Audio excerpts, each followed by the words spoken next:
अखबारों से आपको पता चल ही गया होगा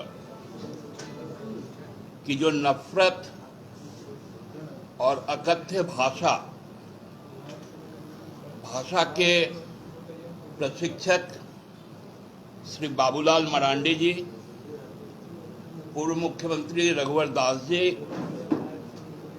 और प्रदेश के अध्यक्ष भारतीय जनता पार्टी के ने अपने कार्यकर्ताओं को प्रशिक्षित किया है जिस भाषा में कि अन्य राजनीतिक दल के जो लोग हैं उन लोगों के जो कुछ वीडियोस है और वो भी वीडियो मेरे बीमार वक्त का है। आप सब पत्रकार बंधु उस दौरान हमसे कुशल क्षेम पूछते थे। मैं आपको धन्यवाद भी कहता था और अपनी जो शारीरिक अवस्था थी उसकी भी जानकारी आप लोगों को देता था। उस बीच में आप लोग बहुत सारे मित्रगण हमसे मिलने भी आए थे। ये हमारा सौभाग्य था। लेकिन उस दौरान, इलाज के दौरान, कुछ वीडियो चिकित्सक ने अपने प्रमोशन के लिए बनवाया था और सोशल मीडिया में पोस्ट किया था, जो वो सभी लोगों के चिकित्सा के दौरान करते हैं और उसको सोशल प्लेटफॉर्म फेसबुक पर भी डालते हैं। उसका बेजा इस्तेमाल करते हुए ये तिकरी द्वारा जो प्रशिक्षित भारतीय जनता पार्टी के जघन्य मानसिकता वाले जो कार्यकर्ता हैं, उन्होंने उसका उपयोग किया। न केवल फेसबुक पर डाली, उसके हजारों व्यूअर्स निकले, कई सैकड़ों लोगों ने उसको शेयर किया और पूरी तरह से मेरे प्रतिष्ठा को धूमिल करते हुए मेरे और मेरे पार्टी के नेताओं को असभ्य भाषा में उद्धृत किया गया। आप सब जानते हैं, मेरा केवल परिचय राजनीतिक कार्यकर्ता का नहीं है, मैं सामाजिक और सांस्कृतिक कार्यकर्ता भी हूं। मैं हाल ही के दिनों में 5, 6, 7 बांग्ला सांस्कृतिक मेला का आयोजन किया था। मुझे उसी समय ये अंदेशा हो गया था कि आज तक का परिपाटी रहा है झारखंड बनने के बाद से, चाहे वो प्रभात कुमार जी जो प्रथम राज्यपाल थे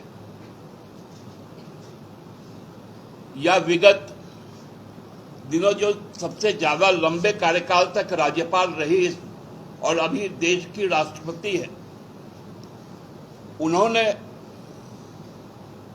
उस कार्यक्रम का विधिवत उद्घाटन करने का काम किया। लेकिन 5 तारीख को तयशुदा कार्यक्रम को माननीय राज्यपाल महोदय ने उसकी शुरुआत नहीं की। उसके पहले राजभवन में गुजरात और महाराष्ट्र दिवस जरूर मना था। हम सभी संस्कृति का सम्मान करते हैं, वो कार्यक्रम भी होना था। लेकिन जो सबसे ज्यादा क्षेत्रों में बोले जाने वाली, चाहे वो पाकुड़ से शुरू करके बहरागोड़ा तक, एक कॉमन लैंग्वेज जो है वो बांग्ला भाषा है और उसके संस्कृति का जो महोत्सव होता है उसका उद्घाटन करने का उन्होंने काम नहीं किया था। और भारतीय जनता पार्टी की मानसिकता का परिचय उस वक्त से ही सामने आने लग गया था। और जब समय मिला, जो कुत्सा में विश्वास रखते हैं, उनके सर्वोच्च नेता से लेकर निचले स्तर के कार्यकर्ता, हमने देखा है कर्नाटका में जिस प्रकार से प्रचार हुआ, नफरत का फैलाव हुआ, उसका माकूल जवाब आज कर्नाटका में मिला है।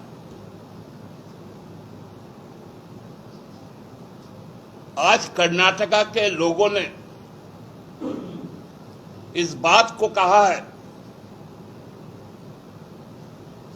कि कितनी बार आपका राम भरोसे हिंदू होटल चलेगा। आप एक आतंकवादी, आप एक उद्दंड संगठन की तुलना आराध्य से करते हैं। उसका माकूल जवाब आज कर्नाटका के लोगों ने दिया है।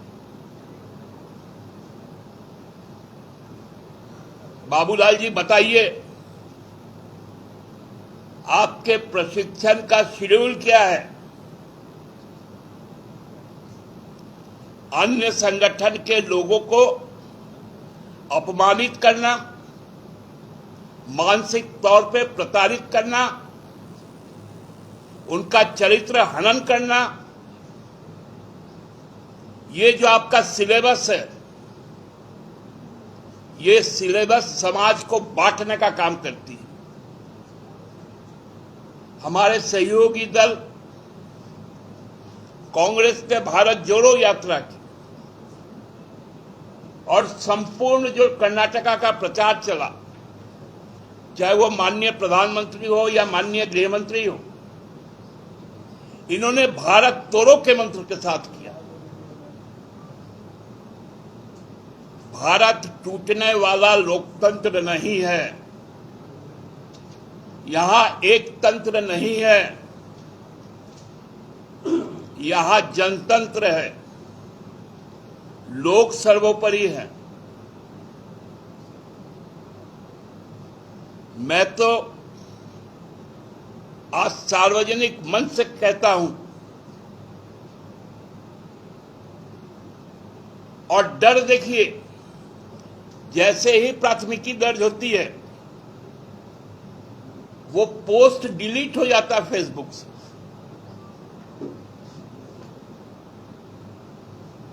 वो सोचते हैं कि वही ज्यादा तेज है, लेकिन वो पोस्ट में कही हुई बातें सुरक्षित है। और यदि पुलिस का साइबर सेल से भी मैं ये बात कहता हूं, आप उस पोस्ट को रिट्रीव कीजिए, उसके कमेंट्स को पढ़िए, उनको जिन्होंने शेयर किया है उनके बारे में जानिए,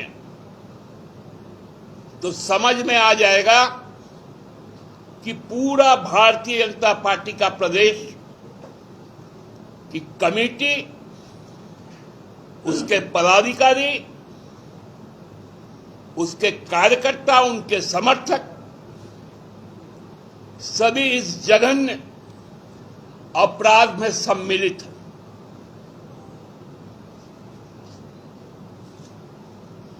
यही चरित्र भारतीय जनता पार्टी का यदि रहा, 2024 में तो जवाब मिलेगा ही, लेकिन हमें भी मजबूर मत कीजिए। हम आज तक कभी भी कमर के नीचे राजनीतिक प्रहार करने का काम नहीं किया है। बिलो द बेल्ट हम लोगों ने कभी नहीं जाने का काम किया, लेकिन इस प्रकार से यदि चीजें होंगी तो उसका जवाब उसी अनुरूप मिलेगा।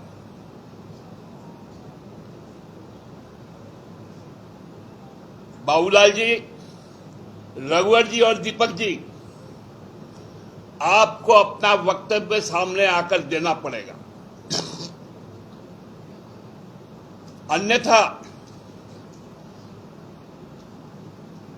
आपका जो ये ट्रोल आर्मी जो है, इसको कैसे निपटा जाता है ये हमको मालूम। अंत में कर्नाटका की लगभग 6 करोड़ प्रबुद्ध मतदाताओं के प्रति अपनी और अपनी पार्टी की ओर से नतमस्तक होकर उन्हें धन्यवाद देना चाहता हूं और कांग्रेस के भाषा में कहना चाहता हूं कि अब इस देश में जो नफरत का बाजार है वो बंद हो चुका है और गली मोहल्लों में मोहब्बत की दुकान खुल चुकी है।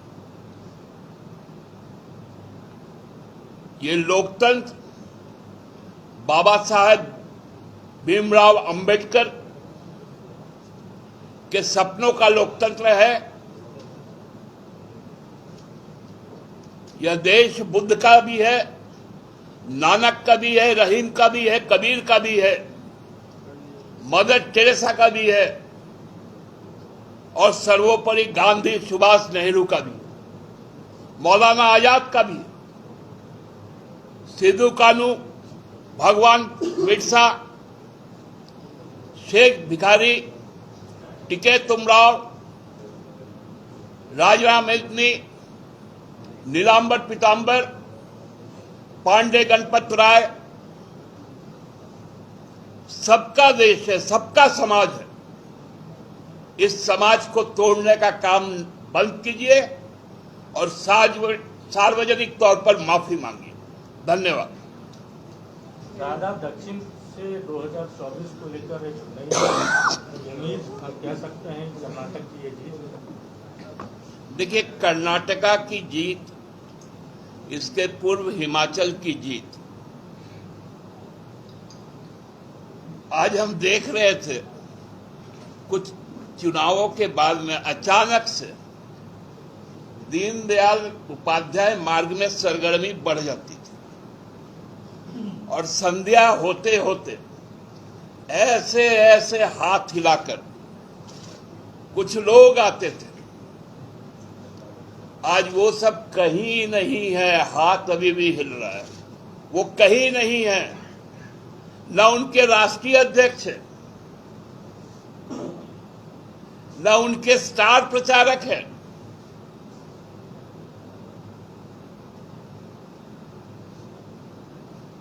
न उनके मोदी मोदी योगी योगी कहीं है। आज सब जगह है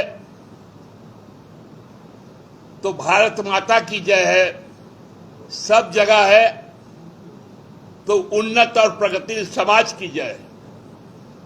वो गवर्नर जो संवैधानिक पद होते हैं दल के दायरे से बाहर होते हैं। आप जो बोले कि बंगला मेला के दौरान वो नहीं आ पाए, जबकि अब तक परंपरा रही थी, आमंत्रित करते थे तो लोग आते रहे थे।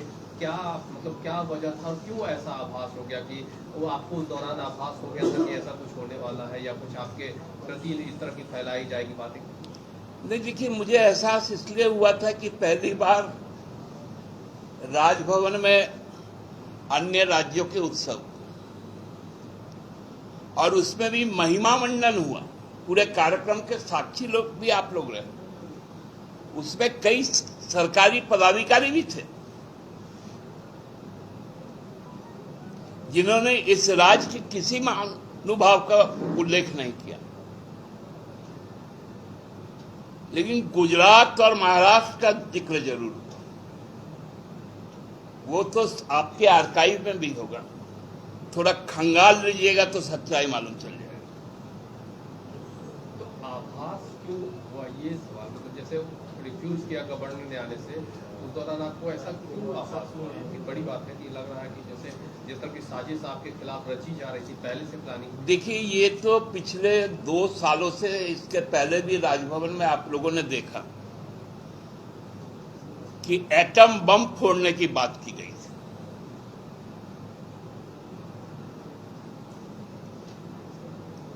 बंद लिफाफा की बात की गई थी। और जिस प्रकार से विगत 2 वर्षों से लोकहित के जितने भी प्रस्ताव विधानमंडल ने पारित करके भेजा, राजभवन ने पूरे सम्मान के साथ उसको वापस कर देने का काम किया। ये राजनीतिक दल के कार्यकर्ता के लिए ये संकेत बड़ा स्पष्ट होता है। और मेरा राजनीतिक जीवन लगभग 3 दशकों का हो चुका है।